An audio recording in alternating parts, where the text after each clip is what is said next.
আসসালামু আলাইকুম। সবাই কেমন আছেন? আশা করি সবাই ভালো আছেন।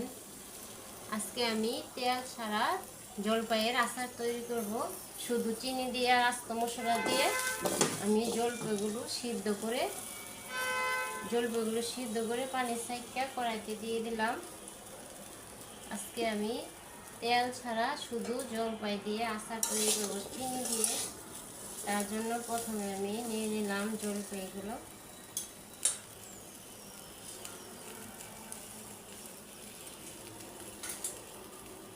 এখন দিয়ে দিব তেজপাতা,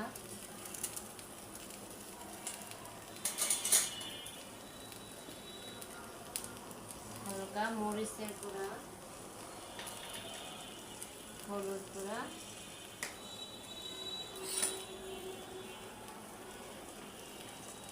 দিয়ে দিলাম লবণ,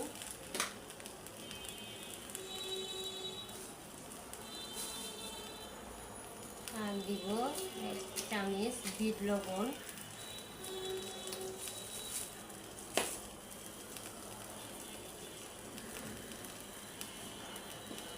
আর দিয়ে দিব চিনি।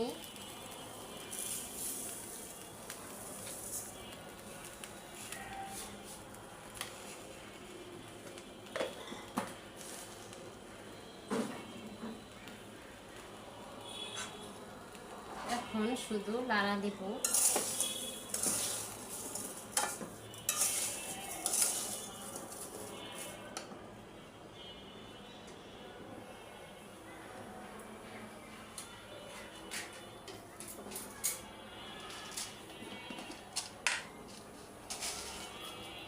দিয়ে দিলাম 4-5টা এলাচ,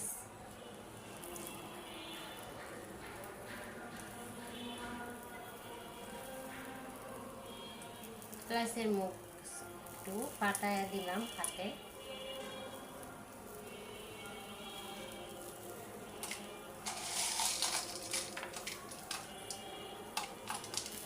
দিয়ে দিলাম 3টা লং,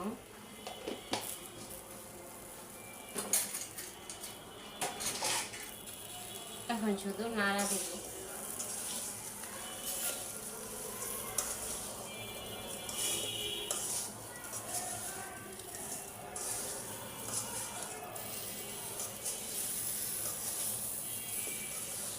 এটা নাড়া দিয়া একটু শুকনা শুকনা করে রাখ।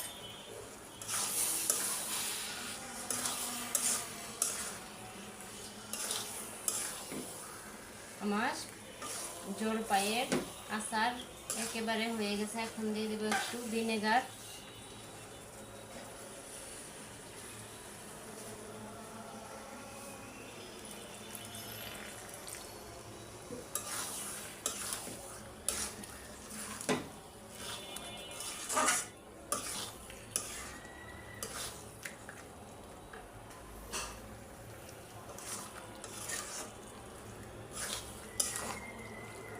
এই আচারটা খাইতে অনেক মজা লাগে। তেল ছাড়া আমি সুস্বাদু জলপাইয়ের আচার তৈরি করে ফেললাম। ভালো লাগলে লাইক কমেন্ট শেয়ার করবেন। আল্লাহ হাফেজ।